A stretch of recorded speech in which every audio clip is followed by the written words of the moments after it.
It is my honor to introduce you to Congressman Jim Himes from Connecticut.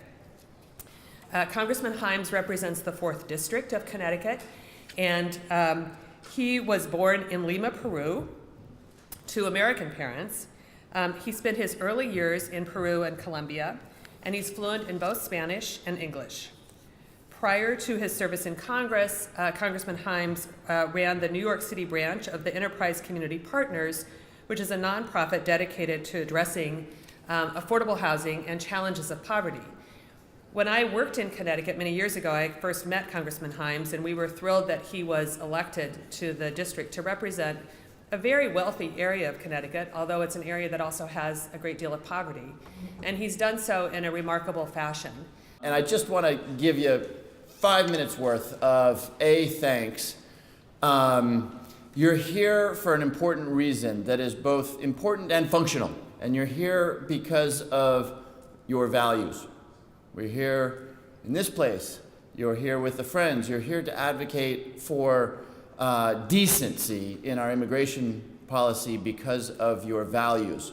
And I thank you for that. And I suspect those values are formed because most of you know a dreamer. Most of you know immigrant families and understand the incredible contributions that they make to our society by starting businesses, by enriching our culture, by bringing diversity to our organizations. And because I suspect almost all of you, unless there are any Native Americans in the room, are children of immigrants, and you recognize this dark strain in our history where once a generation of immigrants gets to the United States, there's a temptation to pull up the ladder behind them.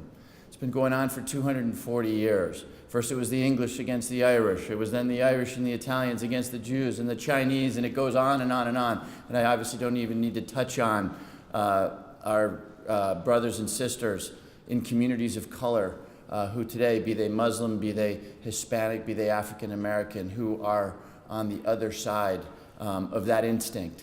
And countering that instinct and reminding everybody, including my colleagues, about the values that founded this country, the values that permeate this place, the values, of course, that are incorporated into so much of Quaker thought, is really, really important. Members of Congress are human beings. We start our day worrying about whether the coffee is warm enough. I've got to get reelected. I've got this meeting at 10 o'clock I can't possibly do. And like all of you, because our days are filled with that, we tend to become obsessed with the urgent at the expense of the important. And you're here to remind us about what is important. And thank you for that. So why do I say that that value is functional? Here's a couple of tips on advocacy. I've learned this over the years. You might be able to tell I'm kind of a nerdy analytical guy. I'm persuaded by data and facts and good argument. And it turns out that not just in Congress, but in human life, that's not the best way to win an argument. It only took me a couple years in politics and maybe 10 years of marriage to figure that out. What really compels people, what really changes people's hearts, is the language of values illustrated with stories and personal experience. And so when you come in and meet my colleagues, they probably know that immigrants are much less likely to commit a crime than non-immigrants. They probably know that small business formation happens at whatever the number is, I should know, 3 times the rate in immigrant communities than it happens in non-immigrant communities. What they don't know is your passion and your values. And if you tell stories, if you talk about the dreamer that you sit next to in geometry, if you talk about the Syrian refugee family that is working like crazy to learn the language, maybe driving a car, working in a store, if you tell those inspiring stories, you will change hearts. You will change hearts. And it won't happen today. Don't get discouraged if at the end of the day you haven't heard 5 anti-immigrant members of Congress say, "Thank you, you've changed my mind." Ain't gonna happen. There are powerful structural forces at work in our politics, but the point is we have to offer the counterpoint to those powerful structural forces that are inconsistent with our values and with this country's founding ideas.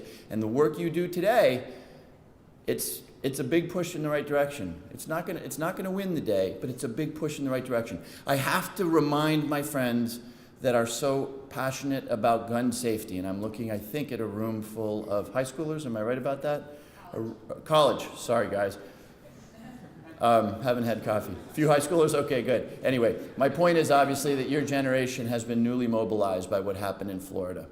The Connecticut delegation was mobilized by what happened 5 years ago, brutal, brutal set of slayings in Sandy Hook, Connecticut. And I have to remind those people who come at gun safety with a feeling of passion and emotion that this is a long, long struggle. It's not going to happen overnight. It just won't.